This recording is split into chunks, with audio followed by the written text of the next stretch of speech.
Hey YouTube, welcome back to Guitar Vocalist, a channel that's all about singing and playing guitar at the same time, being a confident, self-reliant musician. So that's what this channel is all about. If you're new here, be sure to like and subscribe. It's a great way to support the channel and what I'm doing. And with that being said, this is part of a segment I'm starting to do now called basically song breakdowns, or basically I just break down songs in Loudwire's top 66 hard rock songs of the 21st century. Last time we did Three Doors Down Kryptonite, which was a pretty simple song, and this time we've got A Perfect Circle Judith coming up, which is not nearly as simple of a song. So yeah, I mean, I haven't listened to this song in a while, so I'm gonna have a listen to it right now. Maynard James Keenan and Tool are probably in my top 5 favorite bands of all time, definitely. Probably top 1 of all time, actually, favorite band. A Perfect Circle, I'm not as familiar with as Tool, but I like A Perfect Circle and I've heard a lot of their stuff. I've heard the song a lot, but again, it's been a while since I've listened to it. So I think, yeah, we'll just do a bit of a breakdown here and talk about it. I'm really interested in just figuring out what made this so good. So here in Loudwire's list, it says the song was named for and written about Keenan's mother, who despite suffering a stroke and being permanently confined to a wheelchair, still kept her faith in Christianity. So yeah, I think I recall that basically Maynard James Keenan is not, he's an atheist, I believe, and he's kind of anti-religion a little bit, and his mother wasn't. I think that in Tool's 10,000 Days, I think it was, if I'm not mistaken, related to that topic as well. But anyway, yeah, basically this song was just a banger coming out 2000. I remember it just being big. It's got this kind of unique style to it that Maynard brings with his music. So yeah, I'm gonna just have a quick listen to it and just start to break down some parts of it and just kind of talk about what made the song so good. So the thing that really characterizes the song is that it uses octaves a lot instead of just chords.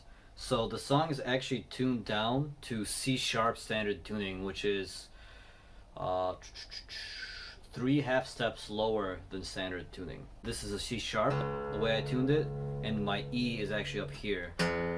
So this is an E minor, but I tuned it down 1, 2, 3 half steps. So it's a pretty low tuned down thing, which is really characteristic of the whole new metal early 2000s scene. And the way he plays it is with octaves, not power chords, not other chords. So he goes like this. Now, actually, I watched some videos. Billy Howardell, I think, was at the time the guitarist. He actually plays it all the way up here on these 2 strings, on the A and the G string. But I'm playing it higher because my acoustic can't reach those. But yeah, so that was really characteristic of this song, was these octaves. And then it had the low end bass, because the octaves, what they do is they thin out the sound a bit, because you only have effectively 1 note or an with that are octaves of each other. So it really just kind of thins through the sound, and just it kind of pierces through in a different way than a regular chord if I did. Right, that allows the bass to come out on top a little bit, which during the verse you can kind of hear, and sometimes the guitar accompanies the bass playing the lower part.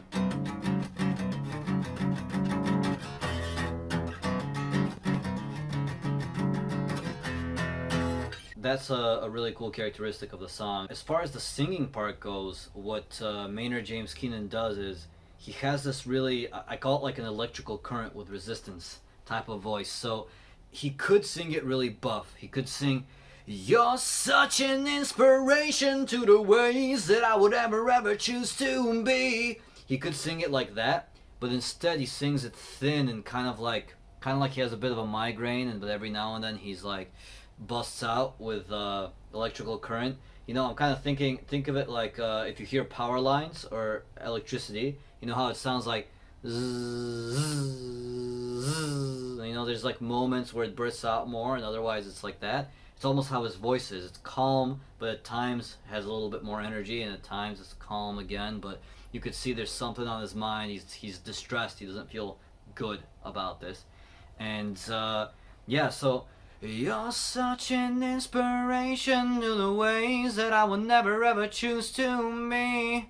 He doesn't sing it buff like a grunge singer. You're such an inspiration. He doesn't do that. He's like, you're such an inspiration to the ways that I will never ever choose to be. At times he goes a bit more grit, and then for the chorus, it's like it's also with octaves, by the way. I'm playing it up here because again the cutaway doesn't work, but I've noticed the guitarist plays it over here, so it's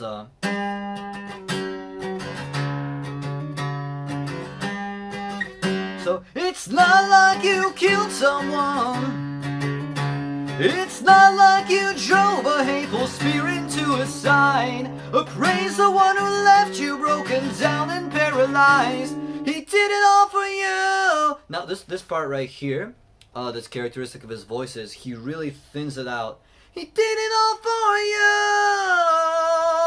Like he really thins out the sound and pares it down to be able to get up into his call register like that. So that's actually a G sharp 4. He did it all for you. Right, when he sings that really high up there. He thins out and pares down the sound. He always does this. Like if you listen to like the intro to Tool, The Pot, where he sings, who are you to wave your finger? Right, it's the same kind of sound. He did it all for you. Right, it's really pared down into his call register so he can comfortably sing that, but he doesn't put too much grit into it unless he's doing his screams. So that's how the song goes, and the bass is just so awesome with the way the guitar it plays.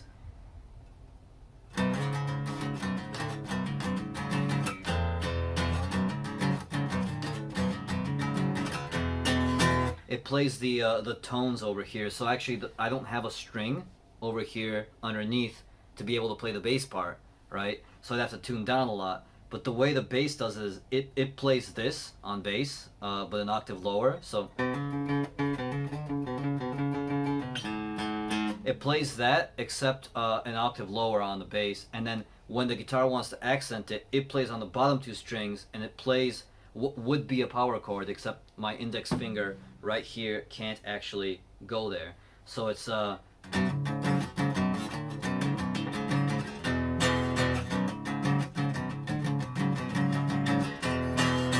that's what's really cool about the sound, is it lets you have those really rich lows and yet those piercing highs in the song, and it's really nice. I really dig this song. It's really thought out. So anyway, yeah, that's my breakdown of the song, and we've got some more coming up later. Let me know what you think again of the series. Do you want me to go more in depth on the songs maybe?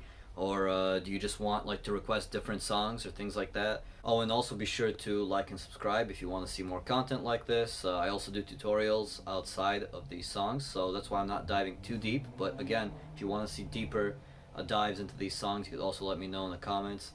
And thanks a lot, guys, and until next time.